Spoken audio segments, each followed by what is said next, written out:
ఇంక నాకు ఓపిక పోయిందా కైలాసం? అదేమి చూడ్డానికి పిజ్జాయిలా బాగానే ఉన్నావు నవ్వుతూ అడిగాడు కైలాస గణపతి. మనం ఇంట్లోంచి బయటపడి 4 వీధులు తిరిగామా లేదా? సూర్యారావు అడిగాడు. తిరిగాం. అందులో రవ్వంత అనుమానం కూడా లేదు. మరి ఏంటి మరి? ఎంతసేపు నా ఇంటి విషయాలు అడగడం, నా గురించి అడగడం తప్పించి నీ గురించి ఒక్క ముక్క కూడా చెప్పవేమిటి? నీ కంటికి నేను చెమట వెదలా కనబడుతున్నానా? నా కథ ఏమన్నా రామాయణమా భారతమా? ఓ దేశదిమ్మరిని. కొద్ది కాలం నుంచి కాస్త నిలకడగా ఉన్నాను, అందుకనే నీ దగ్గరికి వచ్చాను అన్నాడు కైలాస గణపతి. నా దగ్గరకు రావడం కాదు, నా దగ్గర ఉండాలి, సూర్యారావు ఆప్యాయంగా చెప్పాడు. నీకు అభ్యంతరం లేకపోతే కొన్నాళ్ళు మీ ఇంట్లో. ముందు నోర్మి, ఈ నాలుగు తగ్గొస్తాను. నేనేమీ అంత కాని మాట అన్నానా సూర్యుడు? అన్నానా అని నెమ్మదిగా అంటావేమిటి? అన్నావు. ఏమన్నాగా? నీకు అభ్యంతరం లేకపోతే కొన్నాళ్ళు మీ ఇంట్లో అలా అన్నావా లేదా? అన్నాను. ఆ అదే ఆ మాట ఎందుకన్నావు అంటున్నాను. నీనా ఇలాంటి కోత ఇహపై కూయకు. అది నీళ్ళు నీకు వచ్చిన నాళ్ళుండు. హాయిగా వేళపొట్ట నీంత తిని ఇంటిపట్టు నుండి విశ్రాంతి తీసుకుంటే కొత్త పెళ్ళికొడుకులా తయారవుతావు, సూర్యారావు నవ్వుతూ అన్నాడు. పెళ్ళికొడుకులాగా తయారైతే పిల్లనిస్తామంటూ బయలుదేరతారు ఆడపిల్లల తండ్రులు. మళ్ళీ ఆ గోలతో నా పరిశోధన కుంటుపడుతుంది. పరిశోధన? అలా తెల్లముఖం వేసి సూర్యుడు, నేను ఈ ఊరొచ్చింది దేనికనుకున్నావు? పరిశోధనకి. ఇటు మీ ఇంట్లో ఉన్నట్లే ఉంటుంది, అటు ఉరుముకొండలో రాళ్ల గురించి పరిశోధన. ఆపు, అరిచినట్లే అన్నాడు సూర్యారావు. కైలాస గణపతి తెల్లబోయాడు. నేనేమన్నా తప్పు మాట్లాడానా? ముందు నోరు కుట్టేసుకో. సూదిదారం లేదే, నవ్వడానికి ప్రయత్నిస్తూ అన్నాడు గణపతి. మనం అలా కాలవగట్టుకెళ్ళి మాట్లాడుకున్నాం, ఈ లోపల ఈ ఊరి పేరు ఎతకు అన్నాడు సూర్యారావు. అతను అన్న తీరులో ఆపాయం లాంటిది ధ్వనించినట్లయింది కైలాస గణపతికి. అందుకని ముక్తసరిగా సరే అలాగే కాని అన్నాడు. ఇద్దరు వ్యక్తులు సరదాగా మాట్లాడుకుంటుంటే మాటల్లో చిన్న అపస్వరం దొరినట్లు గమనిస్తే ఆ క్షణాన్ని సరదా చెప్పి ఇంకేం మాట్లాడాలో తెలియకుండా పోతుంది. సూర్యారావు కైలాస గణపతి మౌనంగా నడవడం మొదలు పెట్టారు. దోవలో సూర్యారావుని ఒకరిద్దరు తెలిసిన వాళ్లు పలకరించారు. వాళ్ళకి ముక్తసరిగా జవాబు చెప్పి ముందుకు సాగాడు. ఊరు దాటి 10 అడుగులు వేసిన తర్వాత పచ్చిక బయలు, ఆపై పంట చేలు తగిలాయి. ఆ తర్వాత పిల్లకాలు వచ్చింది. అక్కడ ఎవరూ లేరు. మనం ఆ గట్టు మీద కూర్చుందామా అన్నాడు సూర్యారావు అటుకేసి నడుస్తూ. సరే అన్నాడు కైలాస గణపతి. ఇద్దరూ అటుకేసి నడిచారు. చాలా బాగుంది. ఏంటి ఇక్కడి వాతావరణం సూర్యుడు? పట్నంలో పార్కులో కూర్చుంటే రాని అందం ఇక్కడ ఈ కాలువగట్టుంది. అటు చూస్తే పచ్చ పచ్చని పంట పొలాలు, జొన్న కంకులు, కాలం మీద నుంచి వచ్చే చల్లని గాలి, శరీరాన్ని తేలికపరిచే వాతావరణం. ఈ బరువైన నిశ్శబ్దంలో ఉండుండి పక్షుల కోతలు, గువ్వల కోకోవలు, గాలి ఊసులు. చాలే విసుక్కున్నాడు సూర్యారావు. అదేంటా సూర్యుడు నిప్పులు గొక్కుతున్నావు? కైలాస గణపతి నవ్వడానికి ప్రయత్నిస్తూ అన్నాడు. నేను నిప్పులు కక్కడం లేదు, కప్పలు కక్కడం లేదు. ముందుకు చెప్పు. ఏది? ఈ ఊరు నువ్వు వచ్చింది రాళ్ళని పరిశోధించడానికేనా? అరే నీకెలా తెలిసింది? వ్యవజోకు లైఫ్, నువ్వే చెప్పావు, గుర్తు తెచ్చుకో. రాళ్ళని పరిశోధించడానికేనా నువ్వు వచ్చింది? అవును, ఉరుముకొండలో ఉన్న రాళ్ళకి చాలా కథ ఉందని. కథ చాలానే ఉంది, ముందుకు చెప్పు. నీకు బతికి బతకట్టాలని ఉందా లేదా? 4 కాలాల పాటు చల్లగా బతకాలనే ఉంది. బతికినప్పుడు బట్టలు కట్టుకోకుండా తప్పదు కదా. అలాంటి ఆశ నీకున్నప్పుడు ఉరుముకొండలో పరిశోధన మానే. మా ఇంట్లో నీ ఇష్టం వచ్చిన నాళ్ళు ఉండు, కావాలంటే శాశ్వతంగా ఉండు. అంతేగాని ఇలాంటి పిచ్చి పని చేయకు. చేయదలుచుకుంటే తక్షణం వెళ్ళిపో. నీకేమైందిరా సూర్యుడు? ఏమీ కాలేదు. విషయం చెప్పకుండా ఎగిరితే నాకెలా తెలుస్తుందిరా? అసలు కథ కమమిషి చెప్పు. ముందు నీ కథ చెప్పు. పరిశోధనను ఎగురుస్తున్నావుగా, అది చెప్పు. ఏది వదలకుండా చెప్పు. అలాగే, ముందు ఆ ముఖంలో దుమ్దము తగ్గించు. నా సంగతి నీకు తెలిసిందే కదా. ఎప్పుడైతే అది నా మానన్న నన్ను వదిలేసి అగ్నిదేవుడితో కలిసిపోయిందో ఆనాడే నా సరదాలన్నీ చచ్చిపోయాయి. వయసొచ్చిన కాళీజీ కుర్రాళ్ళ అల్లరి చేసేవాణ్ణి, ఆకతాయి వ్యవహారాలు తెలిపేవాణ్ణి. అలాంటిది దాని మరణంతో సగం చెప్పి దేశం మీద పడ్డాను. దేశదిమ్మరికి చాలా అనుభవాలవుతాయి. మనశ్శాంతి లేకపోగా ఎన్నో కొత్త అనుభవాలయ్యాయి. ఏదో ఒక దాంట్లో దిగి దానిలో పూర్తిగా మునిగిపోతే తప్ప లాభం లేదనుకున్నాను. ఆచారి అనే ఒక ముసలాయన నాకు తారసపడ్డాడు. ఆయనతో వాళ్ళింటికి వెళ్ళాను. స్నేహంగా మేము దగ్గరయ్యాం.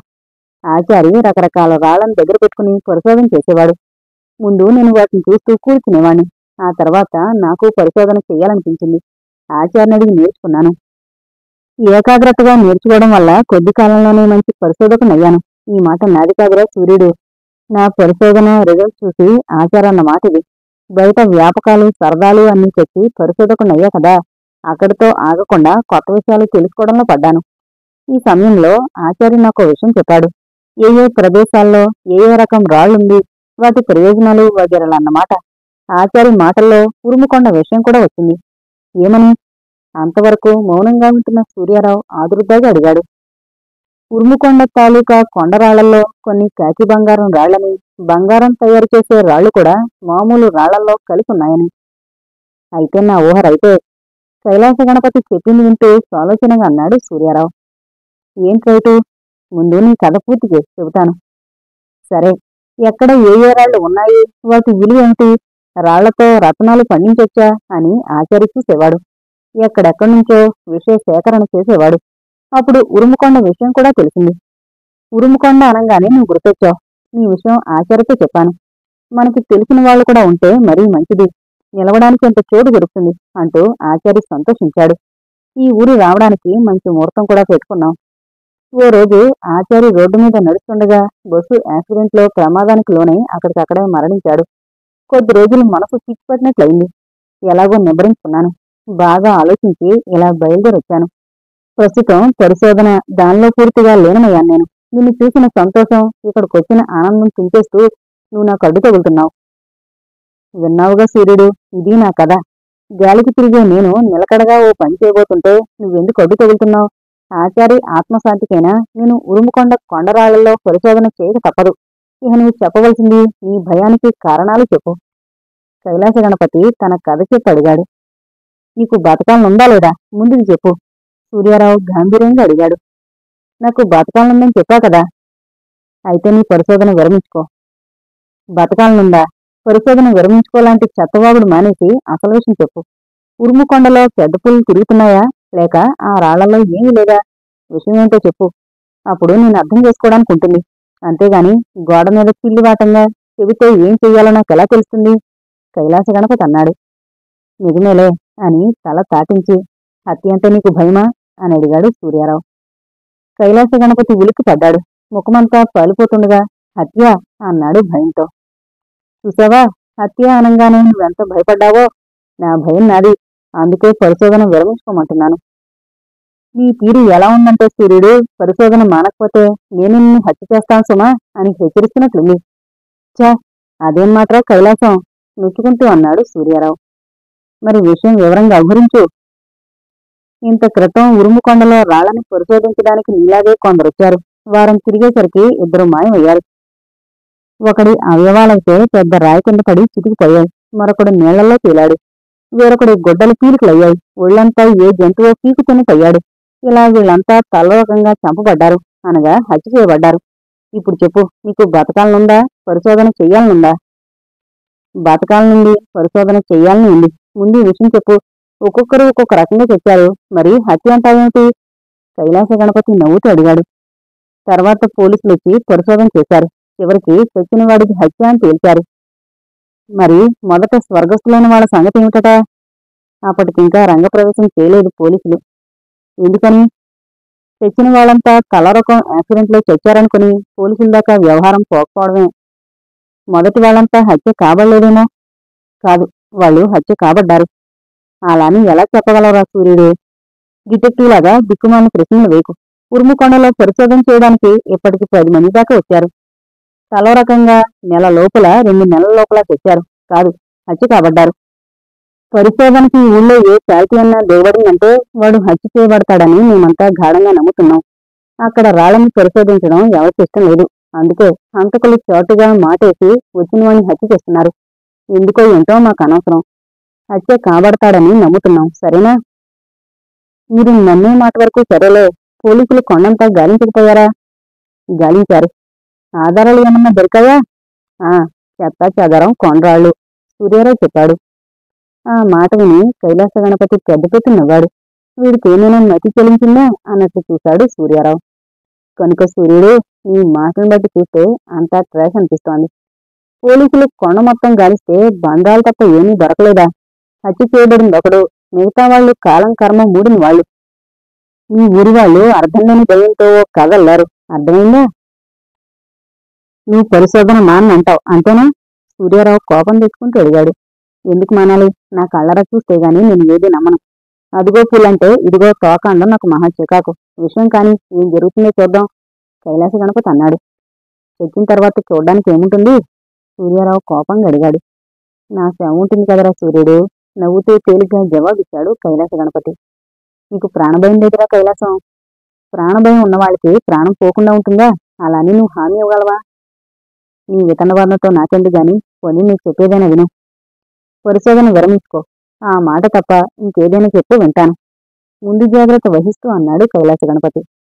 నువ్వు పరిశోధన విరమించుకోవద్దు. పుర్రే, ముందా చిన్నపిల్లాడి చేష్టలు కేకలు మాని నీ చెప్పేది శాంతి విను. నీ దోవన నువ్వు పరిశోధన చేసుకో. కానీ ఈ విషయం మన ఇద్దరి మధ్యనే రహస్యంగా ఉండాలి, సరేనా? అలాగే. ఇది ఏమంత కష్టం కాదు కనుక ఒప్పుకున్నాను. తరచూ నువ్వు కొండ దగ్గరికి వెళ్ళాలి కాబట్టి నీతో పాటు మధ్య మధ్య నేను వస్తుంటాను. సరే. నువ్వు నా స్నేహితుడివి. ఆరోగ్యం సరిగా లేక, మనసు సరిగా లేక ఈ పల్లెటూరులో ప్రశాంతంగా విశ్రాంతి తీసుకోవడానికి గాలి మరుపుకి నా ఇంటికొచ్చావని ఊళ్ళో వాళ్ళకి చెబుతాను. నేను ఎలాగో నీ స్నేహితుడినే, మిగతా కలిపిడి గారికి అర్థం? నువ్వు తరచూ కొండ దగ్గరికి వెళ్ళొస్తుంటావు. ఊళ్ళో వాళ్ళకి అనుమానం రాకుండా ఉండడానికి కదా. షికారుగా నువ్వు అలా వెళ్ళి రావచ్చు. బాగుంది ఐడియా. మరి ఇంట్లో వాళ్ళకి ఏం చెబుతావు? వాళ్ళకు కూడా ఇదే అబద్ధం. ముందే చెప్పా కదా, నీకు నాకు తప్పించి ఎవరికీ తెలియకూడదని. సరే. పరిశోధన అంటే ఎలా చేస్తావు? ఎవరికీ అనుమానం రాకుండా చేయొచ్చా? అదేదో నాకు చెబితే ఇద్దరం ఎలా చేయాలన్న ప్లాన్ వేద్దాం అన్నాడు సూర్యారావు. కైలాస గణపతి చెప్పడం మొదలుపెట్టాడు. ఏంటి అదే పోయారు? మాణిక్యం అడిగింది. వీడికి వేపకాయంత వేరుంది. కైలాస గణపతిని చూపిస్తూ అన్నాడు సూర్యారావు. నేను అడిగిందేమిటి, మీరు చెప్పేదేమిటి? నీ ప్రశ్నకి ఇదే జవాబు. విషయం ఏమిటంటే, అలా షికారుకు వెళ్ళాం కదా, ప్రకృతి చాలా బాగుంది, అలా నడుద్దాం ఎలా నడుద్దామని ఊరి చివరిదాకా నడిపించాడు ఈ కైలాసనాథుడు. వీడికి పంట పొలాలు చూస్తుంటే పరమాణం తాగినంత కమ్మగా ఉందట. చాలండి, నవ్వుతూ అంది మాణిక్యాంబ. పిల్లలొచ్చారా? సూర్యారావు అడిగాడు. మీరు అటు వెళ్ళగానే ఇటు వచ్చారు, కాళ్ళు కడుక్కురండి. కైలాస గణపతి, సూర్యారావు వాకిట్లో గాబులో ఉన్న నీళ్లతో కాళ్ళు కడుక్కుని వచ్చారు. తుండుగుడ్డతో చేతులు కాళ్ళు అద్దుకుని వరండాలో ఉన్న పడకుర్చీలో కైలాస గణపతి, మంచం మీద సూర్యారావు కూర్చున్నారు. పల్లెటూరు పద్ధతులు నీకు కొత్తగా ఉన్నాయా? సూర్యారావు అడిగాడు. అలవాట్లేని పద్ధతులు కొత్తగానే ఉంటాయి, విచిత్రంగా మాత్రం లేదు. ఈ ఇంటికి నేను కొత్తగా వచ్చాను. నీ దగ్గర మాత్రం కొత్త లేదు. సూర్యుడు ఎప్పటి సూర్యుడే. సరేలే, పిల్లలంతా ఏరి? ఇల్లు నిశ్శబ్దంగా ఉంది. కైలాస గణపతి లోపలికి తొంగి చూస్తూ అడిగాడు. పిలుస్తాను. సూర్యారావు అన్నాడో లేదో పక్క గదిలోంచి సూర్యారావు పెద్ద కొడుకు హరి వచ్చాడు. వీడు కైలాస గణపతి అని నా చిన్నప్పటి ఫ్రెండు, మొత్తం మొండి కొయ్య. ఈ ఊరు రారా నాయనా అని ఎన్నిసార్లు బొట్టు కాటుకు పెట్టి పిలిచినా రాలేదు. ఈ రోజు వీడి అవసరానికి వచ్చాడు. కొడుక్కి కైలాస గణపతిని పరిచయం చేస్తూ చెప్పాడు సూర్యారావు. ఒరే సూర్యుడు, ఇది అన్యాయంగా, నేను ఆడదాన్ని కాన్రా అన్నాడు కైలాస గణపతి. బొట్టు కాటుగా పెట్టి పిలిస్తే ఎలా వస్తారు నాన్నగారు ఎవరైనా? నవ్వుతూ అన్నాడు హరి. బాగా అన్నావు హరినారాయణ. వాడికలా గడ్డి పెడితేనే గాని బుద్ధి రాదు అన్నాడు కైలాస గణపతి. నా పేరు హరిప్రసాద్ మామయ్య గారు, వినయంగా చెప్పాడు హరి. నాతో పాటు ఇప్పుడు నువ్వు మెయ్యరా గడ్డి? గడ్డి అనే పదాన్ని నొక్కి పలుకుతూ అన్నాడు సూర్యారావు. ముగ్గురు నవ్వుకున్నారు. ఆ తర్వాత ముగ్గురు మాట్లాడుకుంటూ కూర్చున్నారు. మాటల్లో కైలాస గణపతి పేరుకి రకరకాల తోకలు తగిలించాడు. చూడు హరిబాబు, అది కాదయ్యా హరిచంద్ర ప్రసాదు అంటూ. హరిని చూడంగానే పెద్ద మనిషి తరహాతో వినయ విధేయతలు కలవాడని, బుద్ధిమంతుడని, నిదానంగా వ్యవహరించే రకమని తెలిసిపోయింది. మనిషి నిదానం, మాట నిదానం, తనకి కాని విషయాల్లో తలదొరచని రకం. ముగ్గురు మాట్లాడుకుంటూ ఉండగానే విమల లోపల నుంచి వచ్చింది. పరస్పర పరిచయం చేశాడు సూర్యారావు. విమల నిదానంగా ఉంది, కాని చూపులు చురుగ్గా, తెలివిగలదాన్లా ఉంది. శరీర ఆకృతి, ముఖము రెండూ బొద్దుగా, ముద్దుగా, ఆకర్షణీయంగా, ఆరోగ్యంగా ఉన్నాయి. విమల కూడా కైలాస గణపతిని మాయగానే పిలిచింది. ఆ విధంగా సంబోధిస్తూ, కూర్చో విమలమ్మ తల్లి అన్నాడు గణపతి. కొద్దిసేపాగి, మిమ్మల్ని ఎక్కడో చూసినట్లుంది మామయ్యగారు అంది విమల. పక్కలో బాంబు పడినట్లు ఉలికి పడ్డాడు కైలాస గణపతి. ఆయన ఉలికి పడ్డం ముగ్గురు గమనించారు. కాకపోతే విమల ఆ మాటంటే ఎందుకు ఉలికి పడ్డాడో అక్కడున్న ఎవరికీ అర్థం కాలేదు. నన్ను ఇదివరకు చూసావా కమలా? కంగారు అణుచుకుంటూ అడిగాడు కైలాస గణపతి. నా పేరు కమల కాదండి మావయ్య గారు, విమల. మిమ్మల్ని చూశానని చెప్పడం లేదండి. ఈ వేషంలో మీలాంటి వ్యక్తిని చూసినట్లుంది అన్నాను. ఉండండి, కాస్త ఆలోచించి చెబుతాను అంటూ విమల కళ్ళు మూసుకుని దీర్ఘాన్వేషణలో పడ్డదానిలా ఉండిపోయింది. విమల తపోభంగం చేయడం ఇష్టం లేనట్లు ఎవరికి వారు మౌనంగా ఉండిపోయారు. కైలాస గణపతి కళ్ళార్పకుండా విమల్ని చూస్తూ ఉండిపోయాడు.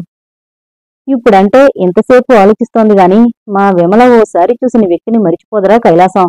వేషభాషల్లో కూడా చాలా మార్పు వచ్చింది. సూర్యారావు అంటుంటే అన్నాడు కైలాస గణపతి. ఇష్కి అర్థం మాట్లాడద్దని. విమల నెమ్మదిగా కళ్ళు తెరిచింది. విమల చెప్పబోయేదాన్ని గురించి చెవులు రిక్కించి కళ్ళు పత్తికాయలా చేసుకుని కూర్చున్నాడు కైలాస గణపతి. గుర్తొచ్చింది అంది విమల. నాలాంటి వాడు ఎవరు ఎక్కడున్నాడు? ఆతృతగా అడిగాడు కైలాస గణపతి. లేడు. మరి లేనప్పుడు గుర్తుకొచ్చిందేమిటి? హరి నవ్వుతూ అడిగాడు. మావయ్య గారులాంటి మనిషి విమల చెప్పింది. ఓ పక్క లేడు అంటున్నావు, మరో పక్క ఉన్నాడు అంటున్నావు. ఇంతకీ ఉన్నట్లా లేనట్లా? ఉండి లేనట్లు. విమో, తమాషాల తర్వాత. చూస్తే చూశానని చెప్పు, లేదంటే లేదని చెప్పు. హరి కోపడినట్లు అన్నాడు. నేను చూడలే, ఓ రచయిత్రి చూసింది. ఆ రచయిత్రి పేరు? ఆ రచయిత్రి పేరు చెప్పింది విమల. ఆమెని నువ్వెప్పుడూ చూడలేదు కదా, మరి ఎప్పుడు నీతో చెప్పింది? కల్లోనా? చెప్పింది. ఎప్పుడు? ఎక్కడా? ఒక క్రైమ్ నవల్లో చెప్పింది. అది అలా చెప్పు. ఇప్పుడు చెప్పింది అలాగే కదా. అన్నా చెల్లెళ్ల ఫార్సు చూస్తుంటే కైలాస గణపతికి ఒళ్ళు మండింది. అయితే అనువుగాని చోట ఒళ్ళు మండినా కళ్ళు మండినా లాభం లేదని గ్రహించినవాడు కాబట్టి నోరు మూసుకున్నాడు. ఇంక చాలుగాని అసలు విషయం చెప్పు, సూర్యారావు మందలింపుగా అన్నాడు. ఆ రచయిత్రి గొప్ప సస్పెన్స్ క్రైమ్ నవల్ రాసింది. ఆ నవలలోని పాత్ర అచ్చం మావయ్య గారిలాగా ఉంటుంది. ఆమె ఆ పాత్రని ఎంత బాగా వర్ణించింది అంటే నేను ఈ రోజు కూడా గుర్తించుకునేటంతగానన్నమాట. మావయ్య గారు వేసుకున్న కోటు దగ్గర నుంచి ఖాళీ బూటు వరకు ఇదే వర్ణన. విమల వివరించింది. కైలాస గణపతి తేలిగ్గా ఊపిరి పీల్చుకుంటూ ఆ నవలలో ఆ పాత్ర ఏం చేస్తుంది అన్నాడు. విమల కాస్త ఆలోచించి చెప్పింది. కథలో అతను డిటెక్టివ్. 3 వంతుల కథ అతను మారువేషంలో ఉంటాడు. అతనే దొంగ అనుకుంటాం, కానీ డిటెక్టివ్ అన్న మాట చివరకు తెలుస్తుంది. అతను వేసిన మారువేషం అచ్చం ఇప్పుడు మావయ్య గారు ఉన్నట్లుంది. ఒరే కైలాసం, నీకెంత యోగం పట్టిందిరా, మారువేషంలో వచ్చిన డిటెక్టివ్ అయిపోయావు. ఎలాగూ వచ్చావు బాబు. ఈ మధ్య మా ఇంట్లో మిల్లిగరిట పోయింది. కాస్త పరిశోధన చేసి అదెక్కడుందో ఎవరు తీసుకెళ్లారో చెప్పరా నాయనా. ఫీజు నిమిత్తం నీ చెల్లయ్య చేత కోవా కజ్జికాయలు చేయించి నీ పీకదాకా తినిపిస్తాను, సరేనా? కేసు ఒప్పుకుంటావా? సూర్యారావు నవ్వుతూ అడిగాడు. ఫీజు అక్కర్లేదు గాని సూర్యుడు, మిల్లిగరిట మీద ఆశ వదులుకో. దాన్ని దొంగలించింది మనిషి కాదు, కాకి. గరిటకున్న నీతిని తిని దాన్నెక్కడో వదిలేసింది. That's all. ఓ ఫోజు పెట్టి మరీ చెప్పాడు కైలాస గణపతి. అందరూ హాయిగా నవ్వుకున్నారు. ఆ తర్వాత నలుగురు మాటల్లో పడ్డారు. మీ చిన్నవాడేడ్రా? కైలాస గణపతి అడిగాడు. 10 ఏళ్ల పాపాయివాడు. అందరితో మాట్లాడి అంతా చక్కబెట్టుకుని భోజనం టైంకి కరెక్ట్గా ఇల్లు చేరతాడు. వాడు కబుర్లు పోవు, చూస్తావు కదా అన్నాడు సూర్యారావు. అయితే నాకు మంచి కాలక్షేపం అన్నమాట. కాలక్షేపం మాటకొస్తే నేను లేనా? నీ తోకలాగా నేను తిరగక తప్పదు కదా. తిరగడమేమిటి నాన్నగారు? హరి కల్పించుకుని అడిగాడు. వీడికి ఈ మధ్య ఆరోగ్యం చెడిపోయింది. ఆ తర్వాత నేను గుర్తుకొచ్చాను. కొత్త వాతావరణంలోకి వెళ్లి కొండగాలి పైరుగాలి కొన్నాళ్లు మెయ్యి, దాంతో నీకు ఆరోగ్యం వస్తుంది. ఇంతకు మించిన మందు నీ జబ్బుకు లేదని పెద్ద డాక్టర్ చెబితే కొండలు చేలు ఎక్కడుంటాయని ఈ కైలాసం ఆలోచించాడు. అప్పుడు గుర్తుకొచ్చింది ఉరుముకొండ. ఆ తర్వాతే నేను గుర్తుకొచ్చాను నవ్వుతూ చెప్పాడు సూర్యారావు. సరేలేరా, నీ అబద్ధాలు నువ్వును. రోజూ సూర్యుడిని చూస్తున్నప్పుడు సూర్యుడు గుర్తు రాకుండా ఎలా ఉంటాడు? నువ్వు 4 రోజులు విశ్రాంతి కావాలని వచ్చావు. 40 ఏళ్లు ఇక్కడ ఉండమని కోరుతున్నాను, సరేనా? 40 ఏళ్లు చాలా? ఏదో కాస్త తృప్తి పడతాలే. నాన్నగారి తృప్తి కోసం మీరిక్కడే ఉండాలి అన్నాడు. మామయ్య గారు ఇక్కడే ఉంటారు. నేను రోజు మామయ్య గారికి మంచి మంచి కథలు వినిపిస్తుంటాను అంది విమల. నీ పిల్లలు రత్నాలురా సూర్యుడు అన్నాడు కైలాస గణపతి. అసలు రత్నం ఇంకా ఇంటికి రాలేదు అన్నాడు సూర్యారావు. భోజనానికి పిలిపొచ్చిందాక నలుగురు కబుర్లు చెప్పుకుంటూ కూర్చున్నారు. అరగంట తర్వాత పిలిపొచ్చింది. భోజనం సగంలో కారం ఎక్కువగా ఉందన్నయ్య గారు, మాణిక్యం అడిగింది. అదేం లేదమ్మా, ప్రతి వంటకంలో నాకు అమృతం గుర్తుకొస్తోంది. తింటుంటే లోపలికి వెళుతున్నాయి. నాది కడుపో చెరువు అర్థం కావడం లేదు. గోంగూర పచ్చళ్ళలో ఉల్లిపాయ ముక్కలు నంజుకు తింటూ చెప్పాడు కైలాస గణపతి. సొరకాయ కోతలు కొయ్యకు కైలాసం, నేను చూస్తూనే ఉన్నాను. భోజనం మధ్యలో సరిగ్గా మరచెంబుడు నీళ్లు తాగావు. అది నా అలవాటు. అంతేగాని మా ఇంట్లో వంటకాలు కారంగా ఉన్నాయని మాత్రం ఒప్పుకోన్నమాట. ఒప్పుకోను. అయితే సరే, గుర్తుంచుకో. దేనికిరా సూర్యుడు? గుర్తుంచుకోమన్నాను, గుర్తుంచుకో అంటే ఎదురు ప్రశ్నలు వేయకు. వాళ్ళ సరదా మాటలు వింటున్న విమల, నాన్నగారు చిన్నపిల్లాడయ్యారు అంది నవ్వుతూ. కారణం మామయ్య గారనే ఔషధం అన్నాడు హరి. అదేమో గాని మేమెప్పుడు కలుసుకున్నా ఇలాగే మాట్లాడుకుంటాం, చిన్నపిల్లల్లా దెబ్బలాడుకుంటాం. ఆ రోజుల్లో వీడి తల కాటుక రంగులో ఉండేది. 1-2 పాయలు నెత్తిన్నాకు మెరిశాయి. ఒరే ముసలి సూర్యుడు అని వీడు ఒకటే ఎక్కిరింతలు వేళకోళాలు. 4 బిడ్డల తండ్రిని. 4 కాదు నాన్న, 3 గుర్తు చేసింది విమల. ఏదో మాట వరుసన్నానులే, 3 బిడ్డల తండ్రిని, మనవణ్ణి ఎత్తుకోబోతున్నాను. ఇప్పటికి సగం తల మెరిసింది. తారు డబ్బాలా ఉండే వీడి తలకట్టు ముగ్గుబొట్లా తయారైంది. ఆ రోజుల్లో నన్ను చూసి నవ్వాడు కదూ, నవ్విన నాపచేను పండింది. సూర్యారావు నవ్వుతూ చెప్పాడు. భోజనం సరిగ్గా చేయండి అంది మాణిక్యాంబ. ఒంటి మీద మెతుకులు పోసుకోకుండా జాగ్రత్తగా తింటున్నా కదా అన్నాడు సూర్యారావు. వాళ్ళలా సరదాగా మాట్లాడుకుంటుండగానే మధ్యలో వాకిట్లోంచి ఈలపాట వినపడింది. మా రత్నం వచ్చాడు అన్నాడు సూర్యారావు. రత్నమా అన్నాడు కైలాస గణపతి. రత్నం అంటే మా సుపుత్రుళ్లే. కోత వినపడలేదా? కోత? నీకు ప్రతి పదం ఎంతగానో ఉంటుందేమిటి కైలాసం? కోత అంటే రైలు కోత కాదు, మా వాడి ఈలపాట. వాడొస్తున్న గుర్తుగా ముందు ఈలపాట వస్తుంది, ఆ తర్వాత వాడొస్తాడు. అడుగో మాటల్లోనే వచ్చాడు అన్నాడు సూర్యారావు. గణపతి తల తిప్పి చూశాడు. గుమ్మానికి సరిపోను భారీ యువకుడు, పుష్టిగా బలంగా ఉన్నాడు. రవిని చూడంగానే ఫ్యాషన్లు ఇష్టపడే ఈ కాలం కుర్రాడు అనిపిస్తున్నాడు. అల్లరి సరదా కలబోసినట్లు ముఖం చూడగానే అనిపిస్తోంది. ఈ విషయంలో అన్నదమ్ముల్లో చాలా తేడా ఉంది. హరి నెమ్మది, పెద్ద మనిషి తరహాగా వ్యవహరిస్తాడు, సింపుల్గా ఉంటాడు. రవి అల్లరి వేషాలు వేస్తుంటాడు, గలగలా మాట్లాడుతుంటాడు. తాను నవ్వుతూ ఎదుటివారిని నవ్విస్తూ బ్రతకాలంటాడు. నేను రాకుండానే మీరు భోజనం చేస్తున్నారంటే మీకు బాగా ఆకలైందన్నమాట. అలా అయిందంటే అది ఆరోగ్య. కైలాస గణపతిని అప్పుడు చూశాడు రవి. సారీ అన్నాడు. నాన్నగారి స్నేహితులు వీరు, తర్వాత మాట్లాడుకుందాం. వెళ్ళి కాళ్ళు చేతులు కడుకురా, మాతో పాటు భోంచేద్దువు గాని అర అన్నాడు. తప్పదా? రవి రవ్వంత విచారంతో అన్నాడు. తప్పదు హరి నవ్వుతూ అన్నాడు. మమ్మీ, వడ్డించే కంచాన్ని అంటూ రవి పెరటివైపు దారి తీశాడు, కాళ్ళు చేతులు కడుక్కు రావడానికి. ఏంటి మీ వాడు తప్పదంటున్నాడు? కైలాస గణపతి అడిగాడు. ఊరంతా తిరిగి రావడానికి లేని బద్ధకం వాడి పిల్లి చూడంగానే గుర్తుకొస్తుంది. కాళ్ళు కడుక్కోవడానికి బద్ధకం. కొండని కీళ్లు చేయడానికి శక్తి వస్తుంది గాని యువతల చెమ్ము తీసి అవతల పెట్రా అంటే చెయ్యి పైకి లేవడం లేదంటాడు. సూర్యారావు చెప్పాడు. అయితే నీ చిన్నవాడికి అన్నీ నీ పోలికలేనన్నమాట. బాగా గ్రహించారు అన్నయ్య గారు. ముసిముసి నవ్వులు నవ్వుతూ అంది మాణిక్యాంబ. అమ్మా, ఆకలి, మమ్మీ అన్నం పెట్టవే అంటూ రవొచ్చాడు. మామగారి పక్కన కూర్చో అంది మాణిక్యాంబ కంచము మంచినీళ్లు తీసుకొస్తూ. రావోయ్ రత్నం అన్నాడు గణపతి. నా పేరు రత్నం కాదంకుల్ అన్నాడు రవి పక్కనే కూర్చుంటూ. హరిలాగాను విమల్లాగాను మామయ్య గారు అనలేడు. రవి మాటల్లో తరచూ ఇంగ్లీషు మాటలు దొర్లుతుంటాయి, అప్పటికప్పుడు మాటలు కూడా మారిపోతుంటాయి. నీ పేరు రత్నం అని మీ నాన్నగారికి చెప్పారే రత్నం అన్నాడు గణపతి.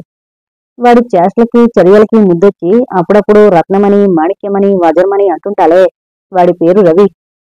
రవి మీ పెద్దాడి పేరు కదా. కైలాసం, నీ బుర్రకి తుప్పు బాగా పట్టిందిరా.